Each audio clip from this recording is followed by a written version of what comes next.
తదుపరి కన్యారాశి. కన్యారాశి వారికి 2026 సంవత్సరంలో జ్యోతిష శాస్త్రరీత్యా ఏ విధంగా ఉండబోతుందో మనం తెలుసుకుందాం. వీరికి ఆదాయ వ్యయములు గనక పరిశీలించినట్లయితే జనవరి 2026 నుండి మార్చి 19 వరకు అనగా ఉగాది వరకు ఆదాయం 14, వ్యయం 2గా ఉండగలదు. రాజభుజ్యం 6, అవమానం 6. ఉగాది తదుపరి ఆదాయం 8, వ్యయం 11, రాజభుజ్యం 3, అవమానం 3గా ఉండగలదు. గ్రహస్థితిని కనుక పరిశీలించినట్లయితే వీరికి గురుడు జూన్ 2వ తారీఖు వరకు కూడా దశమ స్థానంలో గురుని యొక్క సంచారం రజతమూర్తిగా సంచారం చేయటం అనుకూలమైనటువంటి ఫలితములుగా ఉండగలవు. నూతన వృత్తి ఉద్యోగ ప్రయత్నాలు చేయ వారికి అనుకూలమైనటువంటి సమయంగా చెప్పవచ్చు. అలాగే గృహవస్తు వాహన మూలకమైనటువంటి విషయాల్లో అభివృద్ధిదాయకంగా ఉండగలదు. ఆర్థిక స్థితి మెరుగుపడగలదు.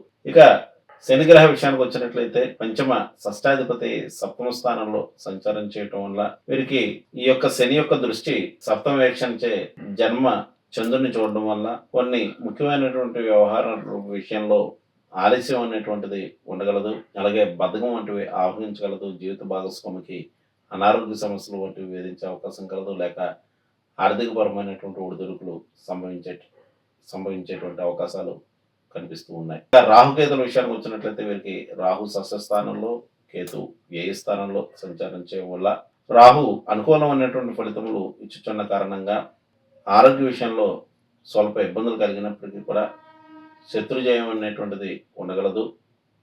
పెండింగ్లో ఉండేటువంటి వ్యవహారాలన్నీ కూడా పూర్తి చేస్తుంటారు. శుభమూలక ఖర్చులు ఉండగలవు. కాళ్ళు, పాదాలకు, నరాలకు సంబంధించినటువంటి అనారోగ్య సమస్యలు వంటివి వేధించేటువంటి అవకాశం కలదు.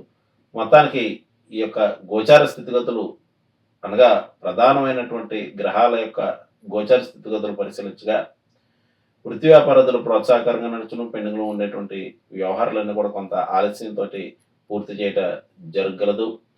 ఆరోగ్య విషయంలో స్వల్ప ఇబ్బందులు ఎదురైనప్పటికీ కూడా వాటిని అధిగమించి ముందుకు వెళ్తూ ఉంటారు. శుభమూలక ఖర్చులు ఉండగలవు.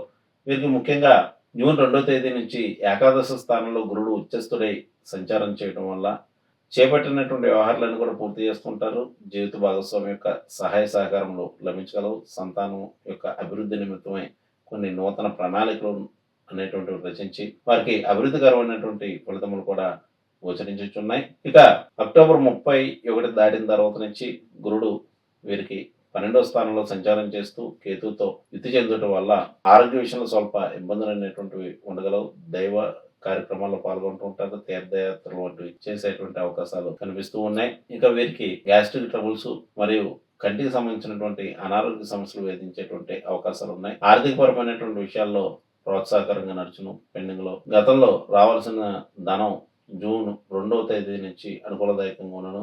వివాహ ప్రయత్నం చేసేటువంటి వారికి కూడా జూన్ 2వ తేదీ నుంచి కూడా మంచి అనుకూలమైనటువంటి సమయం నడుస్తూ ఉంది. నూతన ఉద్యోగ ప్రయత్నాలు చేయ వారికి అనుకూలమైనటువంటి ఫలితములుగా ఉండగలవు. ఇక వీరు చేసుకోవాల్సినటువంటి అర్చన, ఆరాధన, దైవ దర్శనాల విషయానికి వచ్చినట్లయితే వీరు గణపతి ఆరాధన, గణపతికి గరిక పూజ, ముఖ్యంగా ఆదివారం రోజున సూర్య నమస్కారాలు, సూర్య ఆరాధన వంటివి చేసినట్లయితే మంచిది. శనివారం రోజున వెంకటేశ్వర స్వామిని దర్శించడం, వెంకటేశ్వర స్వామి యొక్క వజ్ర కవచ స్తోత్రాన్ని పఠించడం మంచిది. గురువారం రోజున దక్షిణామూర్తిని యొక్క ఆరాధన చేసినట్లయితే మంచిది. ముఖ్యంగా అక్టోబర్ 31వ తేదీ దాటిన తర్వాత నుంచి దక్షిణామూర్తి ఆరాధన, రావి చెట్టుకి ప్రదక్షిణలు చేసుకున్నట్లయితే అనవసర ఖర్చులు అనేటువంటివి తొలగగలవు.